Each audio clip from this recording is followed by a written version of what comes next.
சரீரமானது ஸ்திரீ புருஷ சயோக சம்சர்க்கத்தினாலே காமதாபத்தை தணித்துக் கொள்வதற்காக இருவரும் ஒருவரே என்று சொல்லும்படி அங்கங்களை ஒருவருடன் ஒருவர் பின்னி பூட்டிக்கொண்டு தங்கள் காதலை தணித்துக் கொள்ள புருஷனுடைய சுக்கிலமானது ஸ்திரீயினுடைய யோனித்வாரத்தின் மூலமாய் கருப்பைக்குள்ளே கதித்தெழுந்து எதிர்த்து வருகின்ற சுரோனிதத்துடனே கலந்து பூர்வ கர்ம விதி வசத்தால் அங்கு ஜனிக்க தயாராயிருக்கும் ஜீவனுக்கு ஒரு கூண்டு போலாகி கடுகளவாய் நிற்கும்.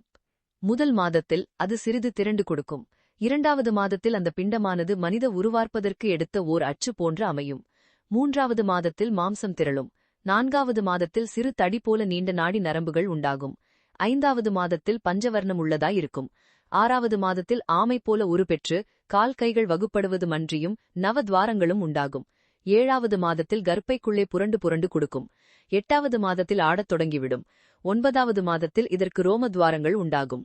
பத்தாவது மாதத்தில் அது மலைமேலிருந்து தலைகீழாக விழுவதைப் போத அப்பானவாயுவின் சக்தியினாலே யோனித்வாரத்தின் வழியாக பூமியிலே விழும். ஸ்திரீ கர்ப்பம் தரித்திருக்கையில் பிராணவாயுவானது வலப்புறமோடினால் ஆண் பிள்ளை என்றும் இடப்புறமோடினால் பெண் பிள்ளை என்றும் இரண்டு புறமாக ஓடிக்கொண்டிருந்தால் அலி அல்லது பேடி என்றும் சாஸ்திரங்கள் கூறுகின்றன. சரீரத்திலே மலஜல ரத்தம் என்று 3 கூறு உண்டு. மலமும் ஜலமுமாகிய 2 கூறும் சரீரத்திலிருந்து வெளியே கழிந்து போய்விடும். ஆனால் இரத்தமோ சரீரத்தில் தங்கி சரீரத்துக்கு ஆரோக்கியத்தையும் பலத்தையும் கொடுக்கும். இந்த இரத்தத்தில் 1/7 பங்கு இந்திரியமாகின்றது. மிகுந்தது தோல், ரோமம், சதை, மேதை, அஸ்தி, குடல், நலம்பு, நாடி, மஜ்ஜை முதலியவற்றில் பறந்து நிற்கும். இந்த சரீரத்துக்கு ஆதாரங்கள் 6: மூலாதாரம், சுவாதிஷ்டானம், மணிப்பூரகம், அநாகதம், விசுத்தி, ஆக்னே. இந்த ஷடாதாரத்துக்கும் அப்பால் சிரசின் உச்சியிலே சஹசிராரம் என்று பிரம்மரந்திரம் இருக்கிறது. மூலாதாரத்தில் இருந்து ஆஜ்ஜை வரையிலும் பெருநரம்புகள் 11,000-மும் சிறுநரம்புகள் 18,000-மும் கையிலும் காலிலுமாக பெருநாம்புகள் 7,000-மும் சிறுநரம்புகள் 12,000-மும் நாபிஸ்தானத்தில் பெருநாம்புகள் 7,000-மும் சிறுநரம்புகள் 2,000-மும் நவத்வாரங்களுக்கும் பெருநரம்புகள் 1,500-ம் சிறுநரம்புகள் 3,500-ம் முடிவில் பெருவிரல்களில் பெருநரம்புகள் 3,000-மும் சிறுநரம்புகள் 6,000-மும் எலும்பிலும் குடலிலுமாக சிறுநரம்புகள் 7,000-மும் ஆக நரம்புகள் 72,000 இருக்கின்றன. ஜலவிகிதம் பின்வருமாறு: நசியில் ஜலம் பலம் 1, எலும்பில் ஜலம் பலம் 7, மாம்சத்தில் ஜலம் பலம் 21 ஆக மொத்தம் ஜலம் பலம் 29. எலும்புகளின் விகிதம் பின்வருமாறு: காலிலும் கையிலும் எலும்புகள் 1060, மூலாதாரத்திலிருந்து ஆஜ்ஜை அளவு முழு எலும்புகள் 30, கழுத்துக்கு மேல் பொடி எலும்புகள் 300, இரு பக்கத்திலும் எலும்புகள் 20 ஆக எலும்புகள் மொத்தம் 5010. ரோமத்வாரங்கள் 3.5 கோடி, சுவாசம் 21,600, தத்துவம் 96, மாம்சம் 360 பலம், பித்தம் முழக்கு, சிலைத்துமம் ஆழாக்கு. சரீரத்திலேயுள்ள குடலின் நீளம் 32 முழம், சான் சரீரத்தின் பருமன் 4 சான், உயரம் 8. தத்துவங்கள் 96 என்று முன்னமே சொன்னோம் அல்லவா? அவற்றின் பிரிவு வரலாறு பின்வருமாறு: முதல் தத்துவம் 30, இரண்டாம் தத்துவம் 30, மூன்றாம் தத்துவம் 36 ஆக தத்துவம் 96. முதல் தத்துவம் 30 எவை என்றால் பூதம் 5, பொறி 5, புலன் 5, கர்மேந்திரியம் 5, கர்ம விஷயங்கள் 5, கரணம் 4, அறிவு ஆக 30. இரண்டாம் தத்துவம் 30 எவையென்றால் நாடி 10, வாயு 10, சயங்கள் 5, கோசங்கள் 5 ஆக 30. மூன்றாம் தத்துவம் 86 எவையென்றால் ஆதாரம் 6, மண்டலம் 8, மலம் 3, தோஷம் 3, ஏடனை 3, குணம் 3, இராகம் 8, வினை 2, அவஸ்தை 5 ஆக 36. 1 பிருத்திவி, 2 அப்பு, 3 தேயு, 4 வாயு, 5 ஆகாசம். 1 மண், 2 நீர், 3 அக்னி, 4 காற்று, 5 வெளி. 5 1 சிரோத்ரம், 2 தொக்கு, 3 சக்ஷ, 4 ஜிக்வை, 5 ஆக்ராணம். 1 செவி, 2 மெய், 3 கண், 4 நா, 5 வாய். புலன் 5. சப்த ஸ்பிரைச ரூபரசகந்தம். செவிக்கு உயிர்க்கூறு, உடம்புக்கு உயிர்க்கூறு, கண்ணுக்கு உயிர்க்கூறு, நாவுக்கு உயிர்க்கூறு, நாசிக்கு உயிர்க்கூறு. கர்மேந்திரியம் 5. 1 வாக்கு, 2 பாதம், 3 பாணி, 4 பாயுரு, 5 உபஸ்தம். 1 வாய், 2 கால், 3 கை, 4 மலத்துவாரம், 5 யோனித்துவாரம். விஷயங்கள் 5. 1 வசன, 2 கமன, 3 தான, 4 விசர்க்கம், 5 ஆனந்தம்.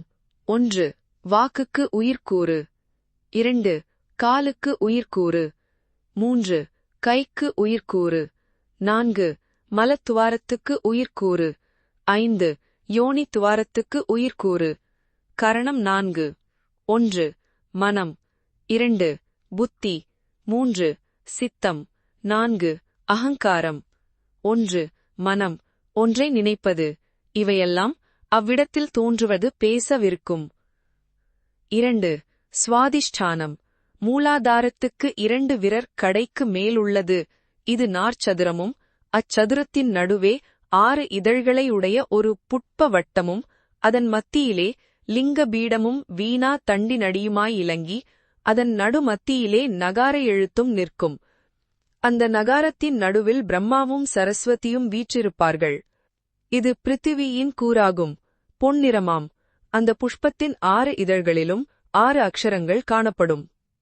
3 மணிப்பூரகம். இது சுவாதிஷ்டானத்துக்கு 8 விரல் பிரமாணத்துக்கு மேலிருப்பதாம்.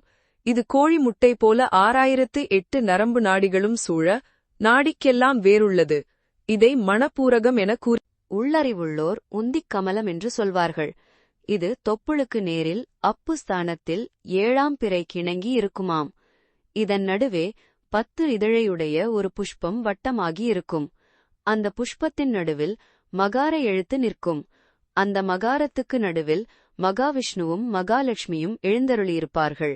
பளிங்கு நிறமுள்ளது. அந்த 10 இதழ்களிலும் 10 அக்ஷரங்கள் இருக்கின்றன. 4 அநாகதம். இது மணிப்பூரகத்துக்கு 10 விரல் கடை பிரமாணமுள்ள இடத்துக்கு மேலே உள்ளது. இது இருதய கமலமாம். தேயஸ்தானத்தில் முக்கோணமாய் இருக்கும். அந்த முக்கோணத்தின் நடுவில் 12 இதழையுடைய ஒரு புட்பவட்டமாய் இருக்கும். அந்த புட்பத்தின் நடுவில் சிகார எழுத்து நிற்கும். அந்த சிகார எழுத்தின் நடுவில் ருத்ரனும் பார்வதியும் அமர்ந்திருப்பார்கள். அக்கினி இரத்தையுடையது. 12 இதழ்களிலும் 12 அக்ஷரங்கள் இருக்கும். 5 விசுத்தி. இது அநாகதத்துக்கு 10 விரல் கடை பிரமாணமுள்ள ஸ்தானத்துக்கு மேல் லலாட பீடத்தில் இருக்கின்றது. வீணா தண்டின் முடியுமாய் பொன் போன்ற வடிவமுற்று நிற்கும்.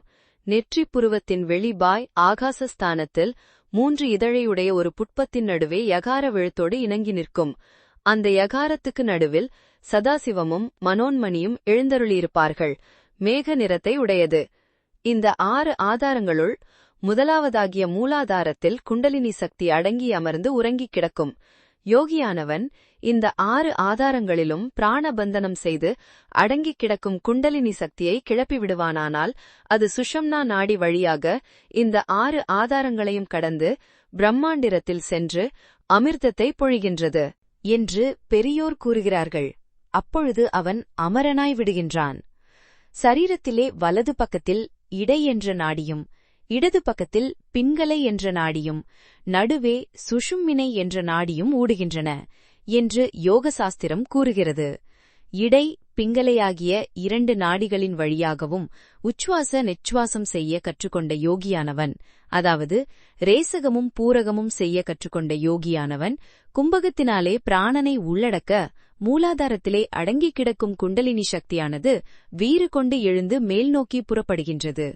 இது ஒவ்வொரு ஆதாரத்தையும் கடந்து மேலே செல்ல செல்ல மனமானது தனது வாசற்கதவுகளில் ஒவ்வொன்றாக திறந்து கொடுத்து இந்த யோகிக்கு அற்புத சித்தி சக்திகளை அளிக்கின்றது.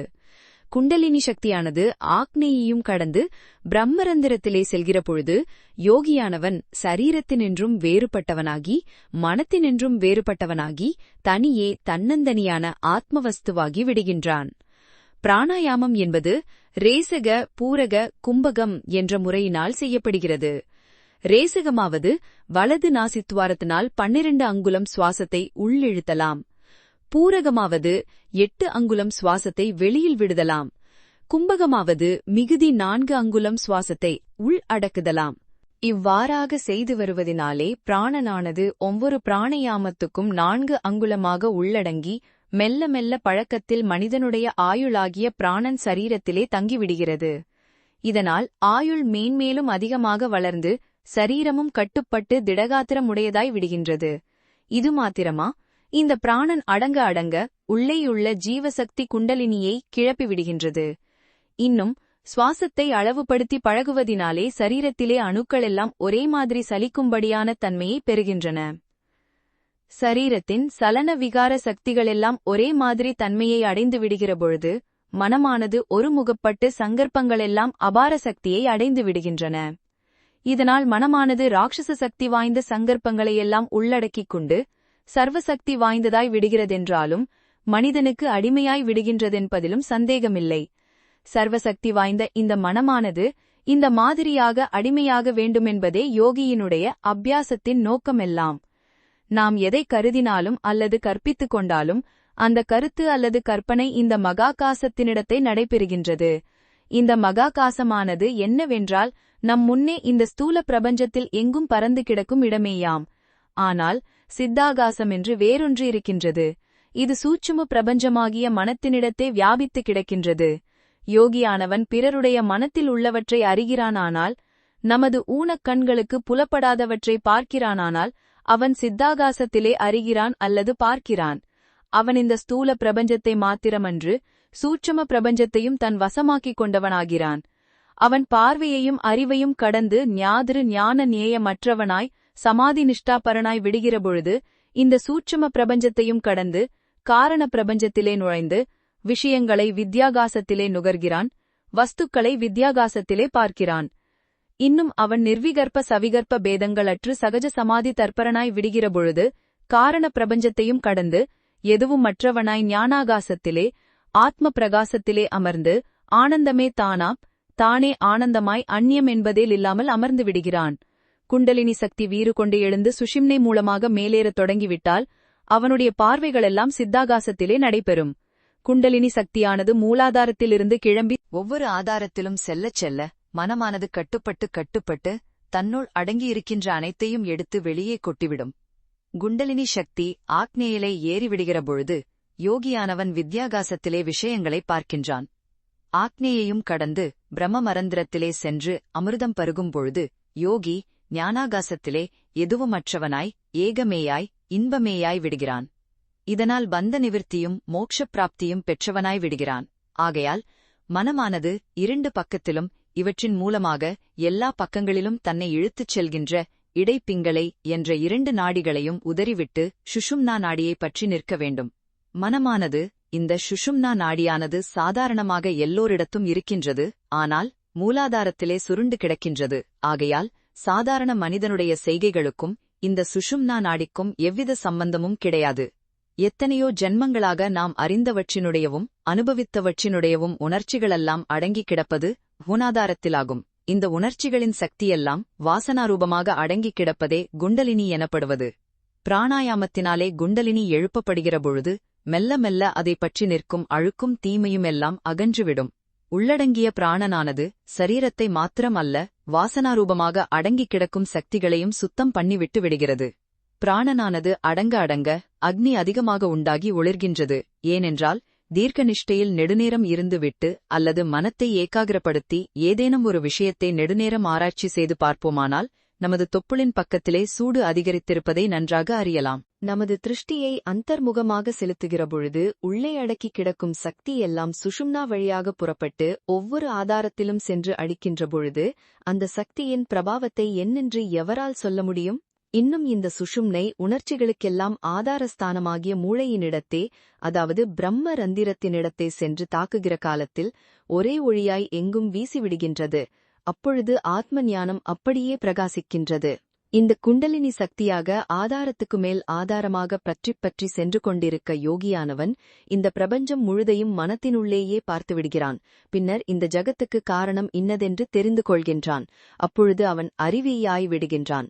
ஆகையால் குண்டலினி சக்தியை கிளப்பி விடுதலே ஆத்மஞானமடைதற்கு மார்க்கம் என்று யோகி கூறுகின்றான். இந்த குண்டலினி சக்தி பிராணாயாமத்தினால் கிளம்ப வேண்டுமென்பதில்லை என்றும், பரிபூர்ண பக்தியினாலும் தத்துவ விசாரணையினாலும் மகான்களுடைய கருணா கடாட்சத்தினாலும் கூட கிளப்பப்பட முடியும் என்றும், ஆனால் தான் அனுஷ்டிக்கும் மார்க்கம் பிராணாயாமம் என்றும் யோகி சொல்கிறான்.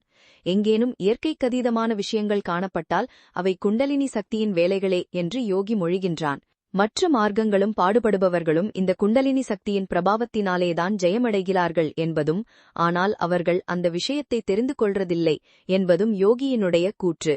தெரிந்தோ தெரியாமலோ எல்லோரும் இந்த குண்டலினி சக்தியை சுஷும்னா நாடி வழியே கிளப்பிவிட்டுதான் பெறவேண்டியிருக்கின்றது. பக்தி செய்து தனது பிரார்த்தனை நிறைவேறப் பெறுகிறவனுக்கு அவனுடைய ஏகாகிர பக்தியாகிய மனத்தின் செயல்கையான வேகம்தான் அவனுள்ளே அடங்கிக் கிடக்கும் இந்த குண்டலினி சக்தியில் ஒரு சிறிதை கிளப்பிவிட்டிருக்கிறதென்றும் அதனால்தான் தன்னுடைய பிரார்த்தனை நிறைவேறப் பெற்றதென்றும் தெரிகிறதில்லை. ஜெயம். இப்பொழுது நாம் நமது சரீரத்தினுள்ளே நடைபெறும் சூட்சும சலனங்களையெல்லாம் முதலில் தெரிந்து கொள்ள வேண்டும். நமது மனமானது வெளிமுகப்பட்டு விரிந்து கிடக்கின்றது. ஆகையால் அந்தர்முகத்திலே சத்துக்கு அர்ஹதையுள்ளவனாவான். ஆனால் சிலர் மனைவியுடன் கூடி வாழ்ந்து வருஷத்துக்கு ஒரு பிள்ளை தவறாமல் பெறும் கிருஹஸ்தர்களும் யோகாபியாசம் செய்யலாம் என்று கூறுகின்றனர். ஸ்திரீ மாதவிடாயாகி ஸ்நானம் செய்து 6வது 8வது 10வது 16வது தினங்களிலே ஸ்திரீயுடன் சேரலாம் என்றும், ஆனால் அப்படி சேர்கின்ற அன்று ஸ்திரீ சங்கமத்துக்கு முன்னும் பின்னும் 6 மணி நேரம் பிராணாயாமம் செய்யலாகாது என்றும், அதுவும் வலது நாசித்வாரத்திலே சுவாசம் இருக்கும்பொழுதுதான் ஸ்திரீயுடன் சேரலாம் என்றும் அவர்கள் கூறுகின்றனர்.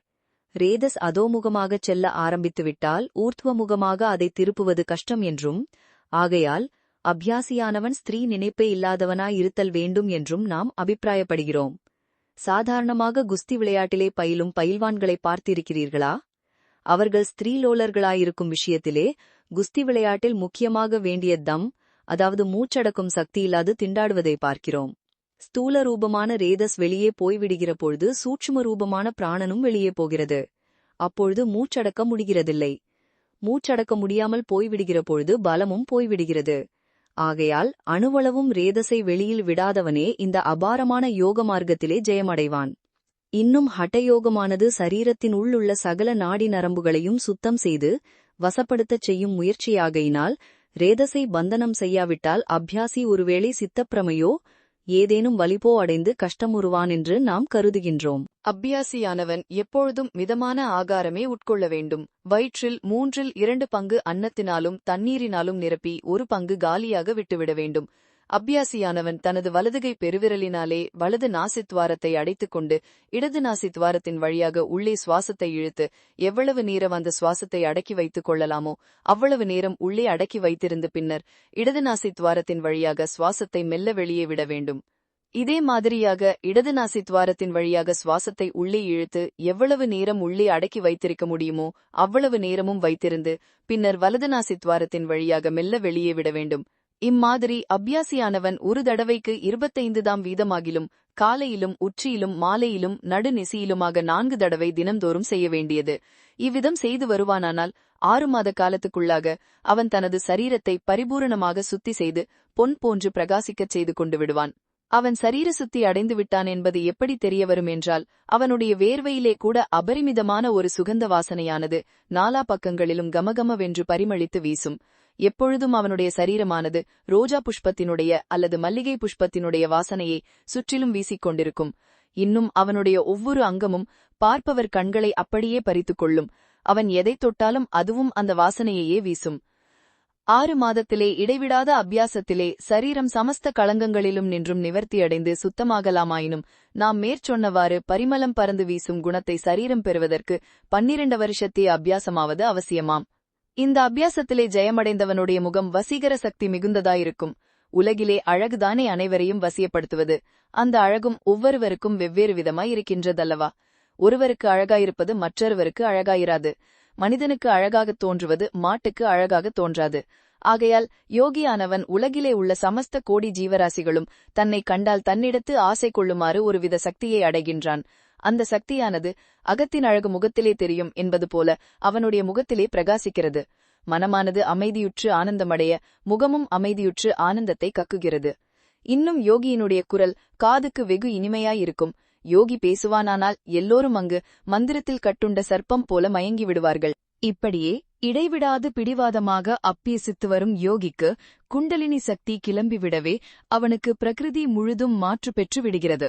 வேதம் பக்கம் பக்கமாக அவனுக்கு விரிந்து கொடுக்கின்றது. யோகி புத்தகங்களை படித்து தெரிந்து கொள்ள வேண்டியதொன்றுமில்லை.